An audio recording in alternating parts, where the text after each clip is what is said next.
My parents always worshipped my sister, but the moment she got a job, they threw me out, calling me a freeloader.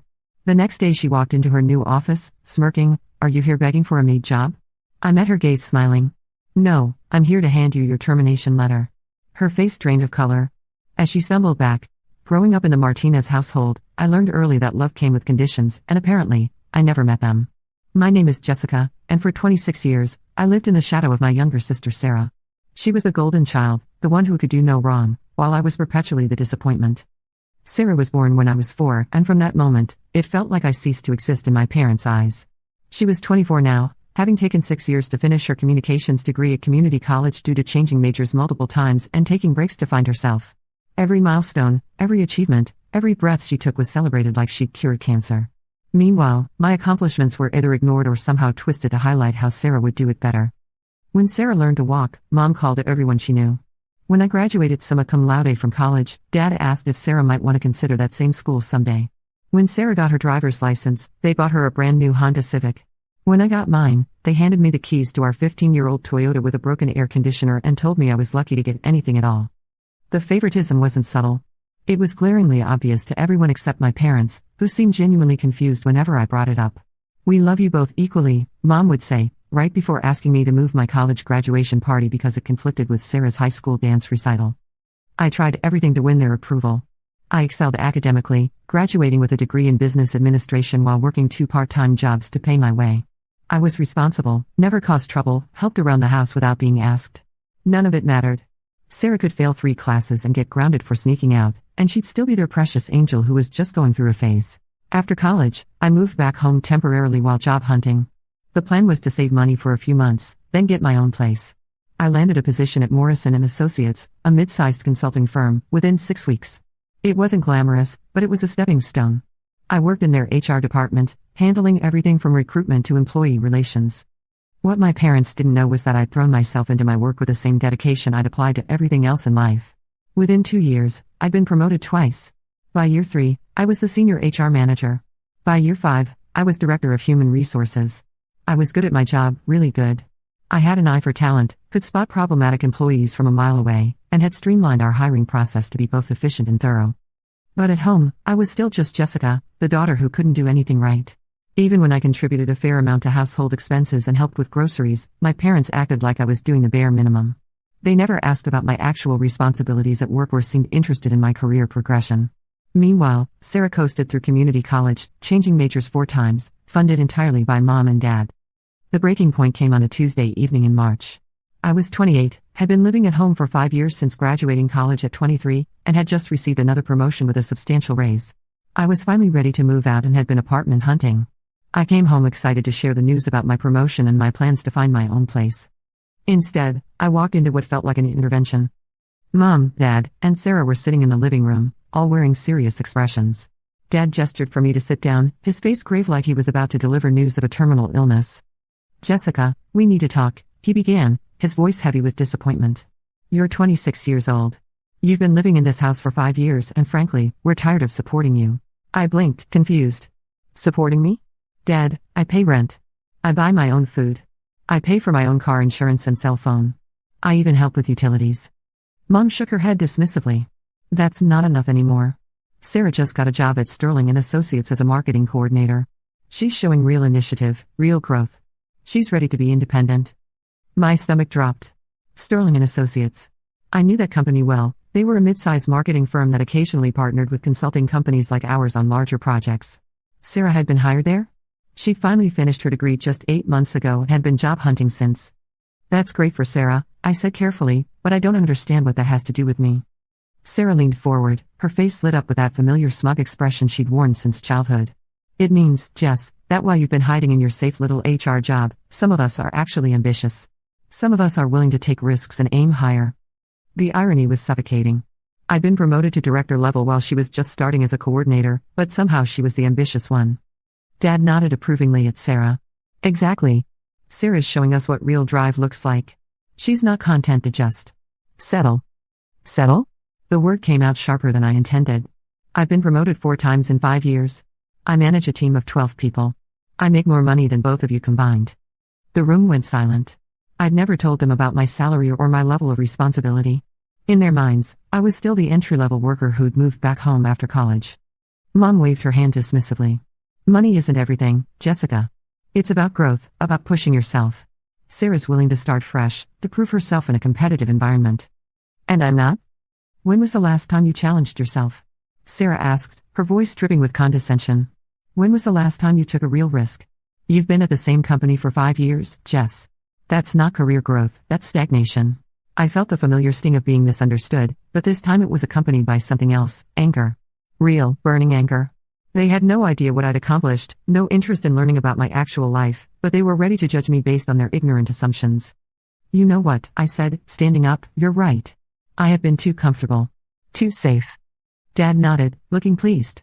We're glad you're finally seeing, so I'll be out by the weekend. The satisfaction on their faces faltered slightly. I think they'd expected me to beg, to promise to do better, to ask for more time. Good, Mom said, though she looked uncertain. We think this will be good for you. Force you to really apply yourself. Sarah was practically glowing. Don't worry, Jess. Once you're out on your own, you'll understand what real independence feels like. Maybe you'll even find the motivation to actually advance your career instead of just existing. I nodded slowly, my mind already working. You know, Sarah, you're absolutely right. I think this change is exactly what I needed. That weekend, I moved into a beautiful one-bedroom apartment across town. It was in a high-rise building with a doorman, a gym, and a view of the city skyline. I'd been able to afford the deposit and first few months' rent easily, the benefits of actually having the successful career my family assumed I lacked. The moving process itself was liberating in ways I hadn't expected. As I packed up 5 years' worth of belongings from my childhood bedroom, I found myself rediscovering parts of my identity that had been buried under years of family dysfunction. Awards from college, commendation letters from work, photos with colleagues at company events, evidence of a life and career that my family had never acknowledged. I hired professional movers, something that would have seemed extravagant to my parents but was easily within my budget. As they carried my furniture and boxes into the elevator of my new building, I felt a sense of pride I hadn't experienced in years.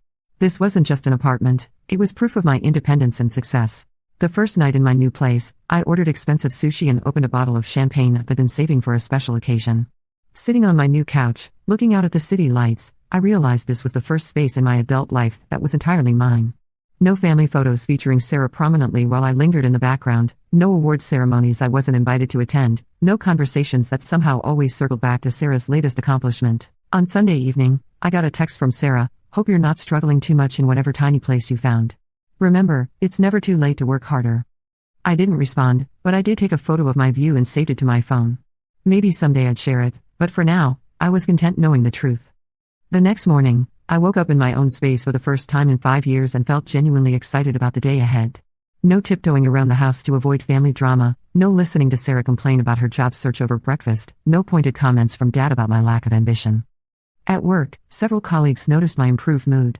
My assistant, Maria, commented that I seemed particularly energetic during our Monday morning briefing. New apartment, new energy, I told her, and it wasn't entirely a joke. That week, I threw myself into my work with renewed focus.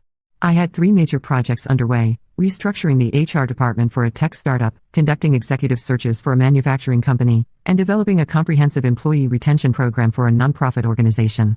Each project required different skills and approaches, but they all benefited from my years of experience and the expertise I built through continuous learning and professional development.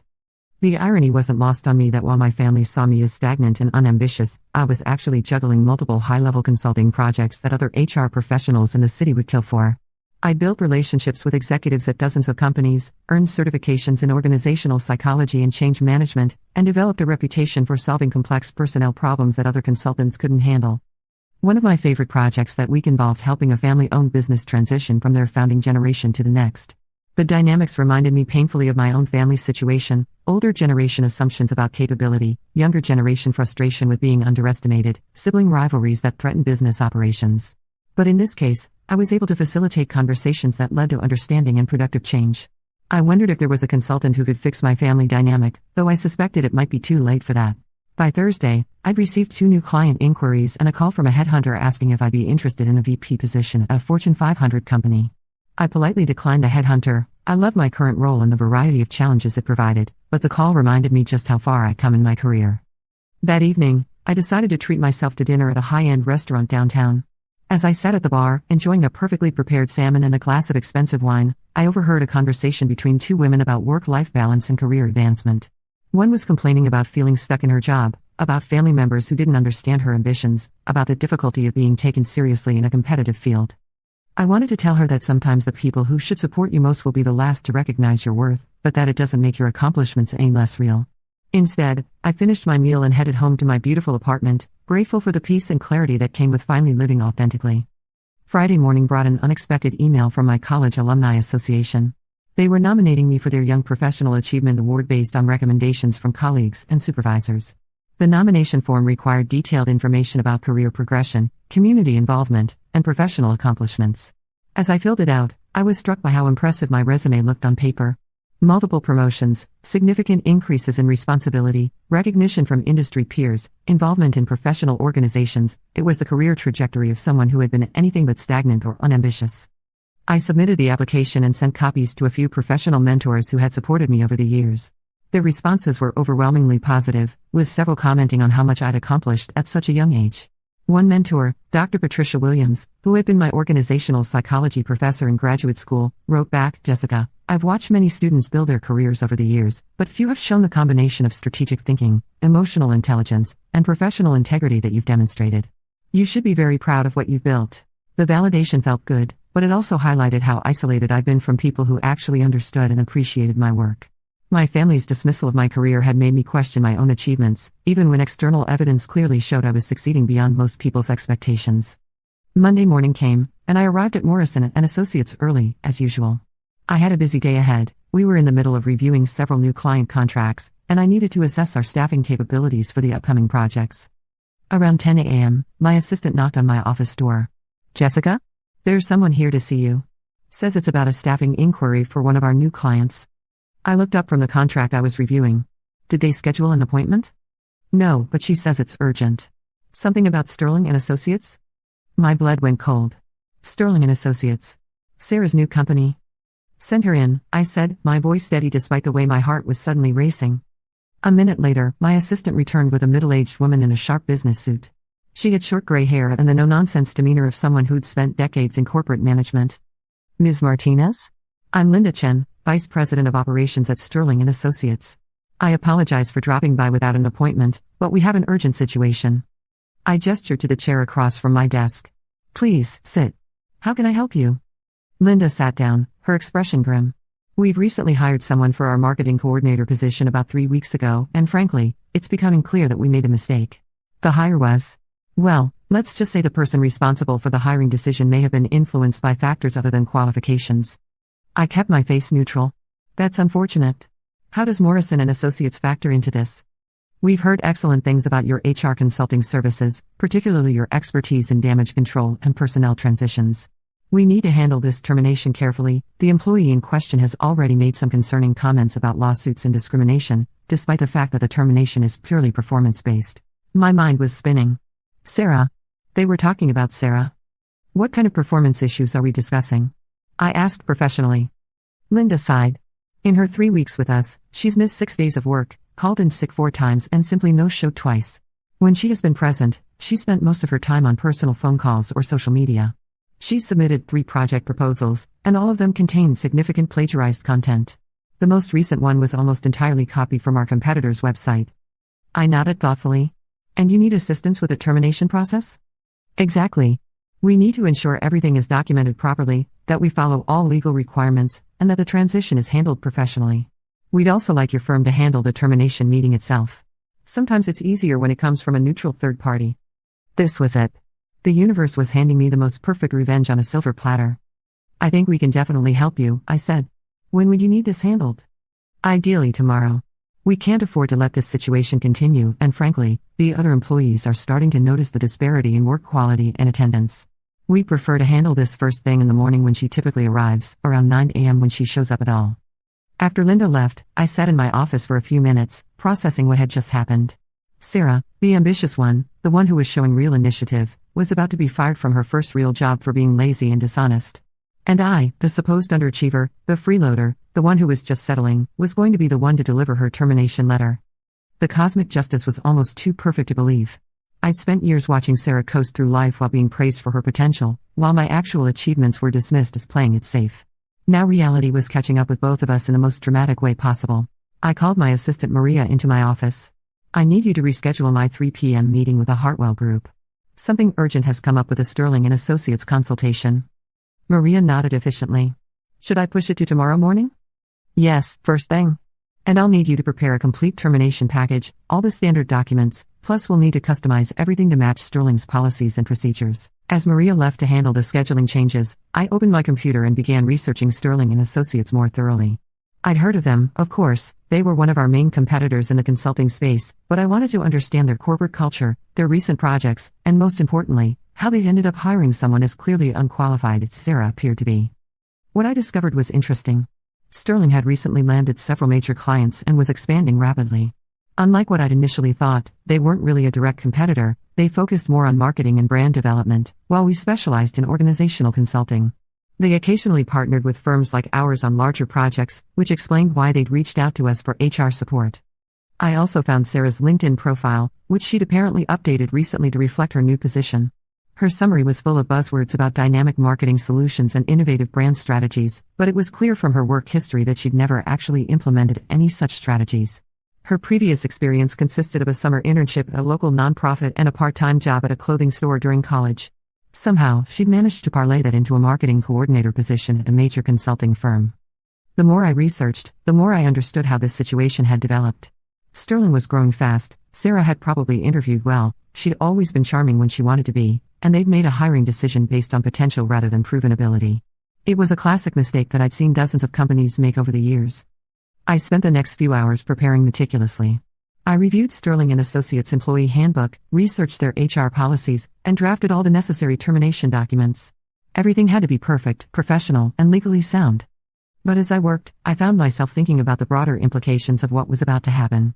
This wasn't just about Sarah losing her job, it was about years of family dynamics that had never been addressed, assumptions that had never been questioned, and a fundamental misunderstanding of who I was and what I'd accomplished. I thought about all the times Sarah had been praised for her ambition while my steady career progression was dismissed as playing it safe. I remembered family dinners where Dad would talk about Sarah's internship application like she was applying to be the next CEO of Google, while my actual promotions were met with polite indifference. There was a part of me that felt sorry for Sarah. She'd been set up to fail in a way, raised to believe that charm and potential were enough, that hard work and competence were somehow less valuable than big dreams and bold statements. Our parents had done her no favors by constantly praising her mediocre efforts while ignoring my substantial achievements. But there was a larger part of me that felt vindicated. Finally, reality was aligning with truth. Finally, competence was being rewarded and incompetence was being addressed. Finally, I was going to be in a position where my family couldn't ignore or dismiss my professional capabilities. Around noon, I called Linda Chen to confirm the details of the termination meeting. She sounded stressed and tired. "Ms. Martinez, I have to tell you, the situation has gotten worse since this morning." The employee in question showed up around 11:30 and immediately got into an argument with her supervisor about her project deadlines. Apparently, she accused him of not giving her enough guidance and said the company's expectations were unrealistic for someone still learning the ropes. I shook my head, though Linda couldn't see it. "That's unfortunate, but it does support the termination decision." "Has she completed any satisfactory work since starting?" "Honestly? Not really. Even the projects that weren't plagiarized were well below the standard we expect from a coordinator-level position. It's like she doesn't understand the basic requirements of professional work." This was exactly what I'd suspected. Sarah had probably never received honest feedback about her work quality because everyone, teachers, parents, even her college professors, had been focused on encouraging her rather than challenging her to actually improve. "Don't worry, Ms. Chen. We'll handle this professionally and efficiently. I'll be there at 2 p.m. as planned." As I hung up the phone, I realized this situation was bigger than just Sarah's employment issues. This was about accountability, about the difference between potential and performance, about the consequences of never being held to real standards. I spent my lunch hour reviewing similar termination cases I'd handled in the past, looking for precedents and best practices. I wanted this to be handled flawlessly, not just for Sterling's sake, but because I knew every detail would be scrutinized by my family when the story inevitably came out. The next morning, I arrived at Sterling and Associates' office building at 8:30 a.m. sharp. It was a sleek, modern space not unlike my own company's headquarters. I checked in with reception and was escorted to a conference room where Linda was waiting with a stack of documentation. "Here's everything we have," Linda said, handing me the files. "Attendance records, work samples, email correspondence, everything." I reviewed the materials quickly. It was even worse than Linda had described. Sarah had missed 6 days of work in 3 weeks without proper notice, and she'd also submitted 3 separate pieces of work that were clearly copied from other sources.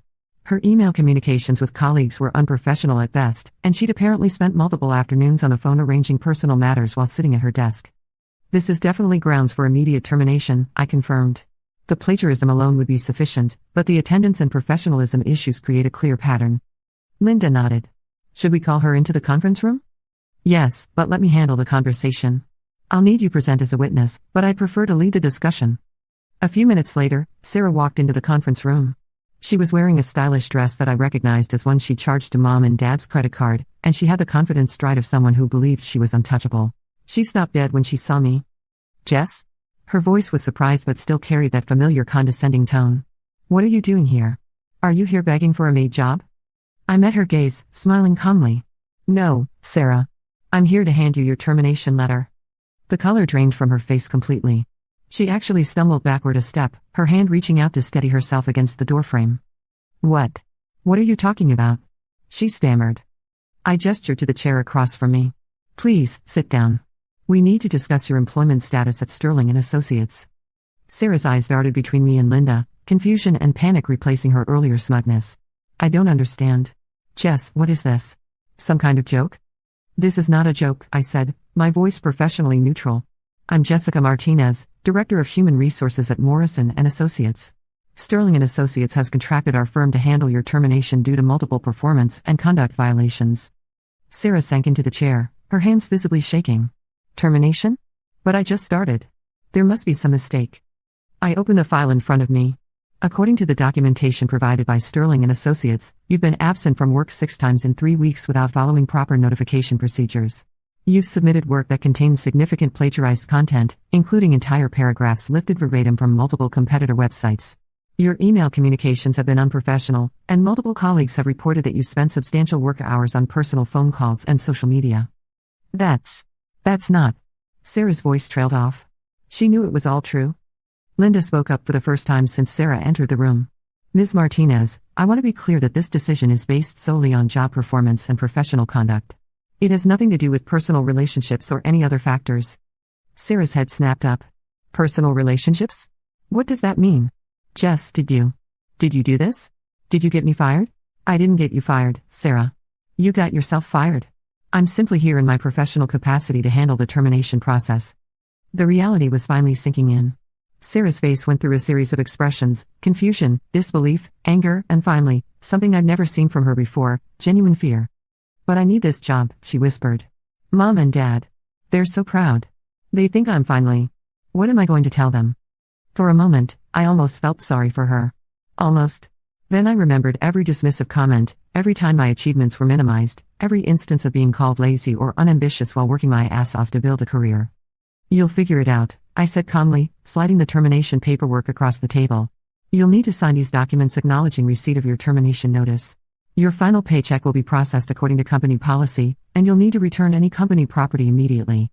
Sarah stared at the papers like they were written in a foreign language. I can't believe this is happening. A week ago, you were the family disappointment living at home, and now you're... What, some big shot executive? I'm the same person I've always been, Sarah. The difference is that some people actually bothered to notice what I was accomplishing. She looked up at me with a mixture of resentment and something that might have been respect. How long have you been? I mean, what's your actual job title? Director of Human Resources. I've been in that position for 2 years. Before that, I was Senior HR Manager. Linda added helpfully, Morrison & Associates specifically requested Ms. Martinez for this assignment. She has an excellent reputation in the industry for handling sensitive personnel matters. Sarah's mouth fell open. Director? You're a director? But we're only 3 years apart.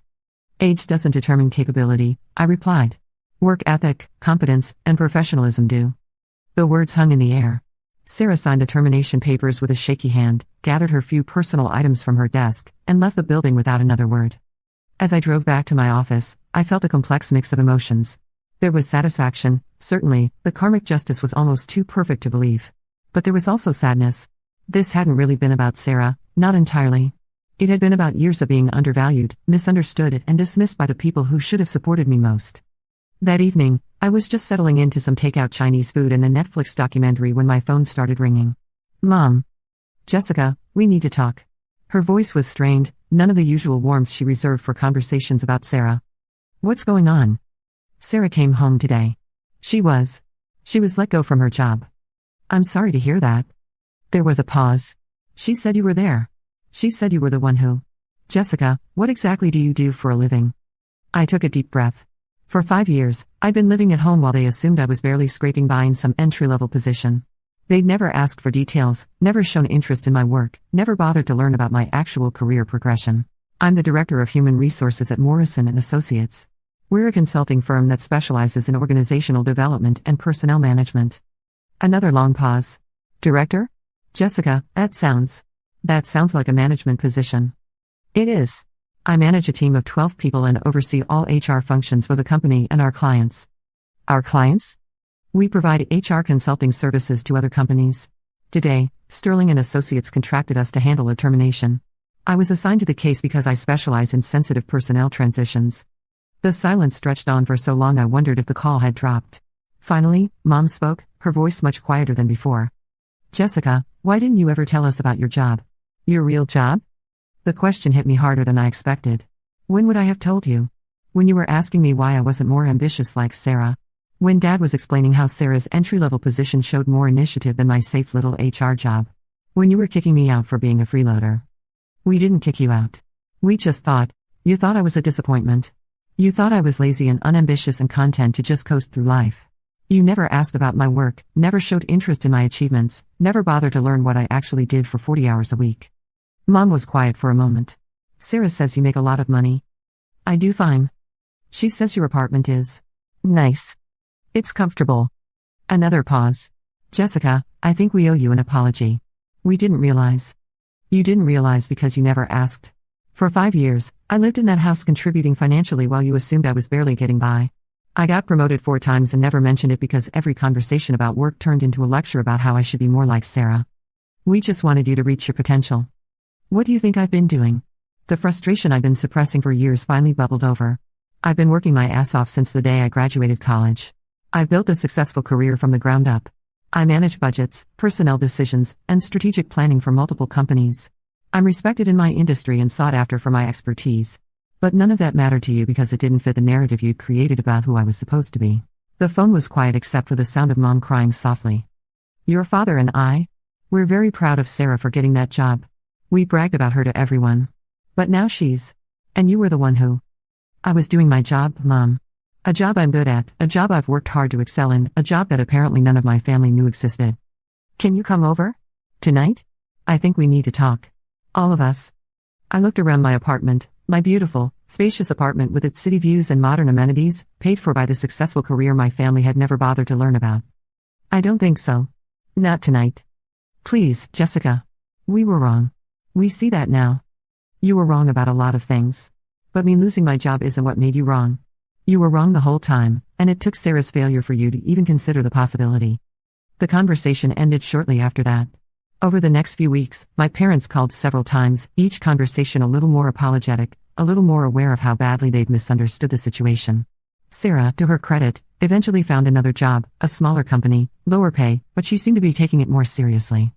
3 months later, I was promoted again, this time to Vice President of Human Resources. Morrison & Associates had landed several major contracts, partly due to the reputation I built in the industry. I was 29 years old and running the entire HR division of a successful consulting firm. When I called to tell my parents about the promotion, Dad answered the phone. Jessica. How are you, honey? The warmth in his voice was genuine but still felt strange after so many years of indifference. I'm good, Dad. I called to tell you some news. I got promoted again. I'm now Vice President of Human Resources. Vice President? His voice was filled with the kind of pride I'd spent decades wanting to hear. Jessica, that's incredible. We're so proud of you. Thanks, Dad. You know, I was talking to Jim at work yesterday, telling him about your career. He was amazed. He said his daughter is in HR too, but she's just starting out, and he was wondering if you might have any advice for her. I smiled despite myself. After 26 years of being invisible, suddenly everyone wanted to know about Jessica's successful career. I'd be happy to talk with her. And Jessica? I know we haven't always. I know we didn't understand what you were building. But we're proud of you. We're so proud of who you've become. The words were nice to hear, but they came with a bitter knowledge that it had taken Sarah's failure for them to see my success. Still, I was learning to find peace with that. Some people need contrast to recognize what was already there. 6 months later, Sarah and I had coffee for the first time since the termination incident. She was doing well at her new job, had learned some hard lessons about professionalism and work ethic, and seemed genuinely different than the entitled person who'd walked into that conference room. "I owe you an apology," she said, stirring her latte nervously. "Not just for what I said that day, but for years of not seeing how hard you were working." "Thank you. That means a lot. I always thought you had it easy, you know? Living at home, same job, same routine. I didn't realize you were actually successful. Like, really successful." I nodded. "I know you didn't realize it. None of you did. Can I ask you something?" She looked genuinely curious rather than competitive for the first time in memory. "How did you do it? How did you build that kind of career so quietly?" "I just focused on doing good work. Every day, every project, every interaction. I treated everyone with respect, learned from my mistakes, and never stopped trying to improve. Success isn't always loud, Sarah. Sometimes it's just consistent." She was quiet for a moment. "I think I understand why you didn't fight back all those years. You didn't need to prove anything to us because you were already proving it to yourself." Something like that. For what it's worth, I'm sorry it took something so awful for all of us to see what was right in front of us. As I walked back to my office that afternoon, I reflected on everything that had happened. The revenge had been satisfying, certainly, but the real victory wasn't in Sarah's termination. It was in the career I'd built despite the lack of support, the life I'd created through my own determination, and the eventual recognition that I was exactly who I'd always known myself to be. Sometimes the best revenge isn't elaborate or dramatic. Sometimes it's simply becoming so successful that the people who underestimated you have no choice but to finally see who you really are. And sometimes that's enough.